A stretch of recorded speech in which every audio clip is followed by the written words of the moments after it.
Windows, that familiar face smiling back at us through the years from our computer screens. Or at least it was familiar. Microsoft's latest offering is leaving some of us PC old-timers feeling, well, a bit confused. So just what is Windows 8? Well, the easiest way to look at it is by splitting it into 3 boxes. Now the first box is traditional. This includes the regular Windows 8 for mom and dad, the Pro Edition for power users, and Enterprise for corporates. The main advantage of this version is that it's business as usual for all your old Windows applications, from the full Office suite down to Photoshop.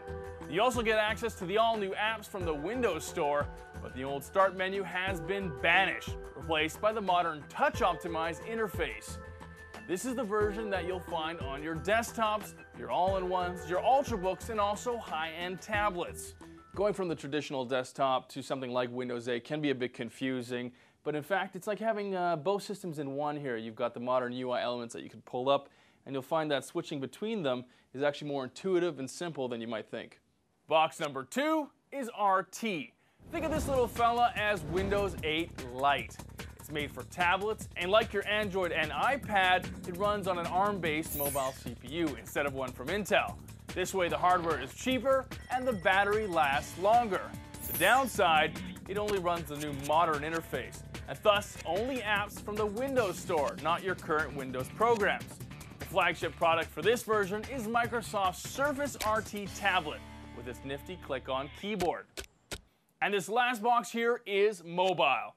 Now, Windows Phone 8 is the name. It's where the tile interface was actually born before it was baked into its bigger brothers. Unlike the Android and Apple models, though, this does not share DNA between the phones and tablets. It's a separate platform. That unfortunately means while it may look the same as your computer or your tablet, a rewrite is necessary to port apps between them. Microsoft's new release is an attempt to renew its traditional PC offerings while also rebooting their push into the fast-growing handheld market. That's resulted in a range of experiments across form factors and price tags.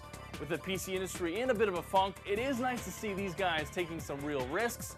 But if the initial reaction is anything to go by, Microsoft will need to do a lot more explaining before we can expect consumers to line up for its new products like they do for the competition.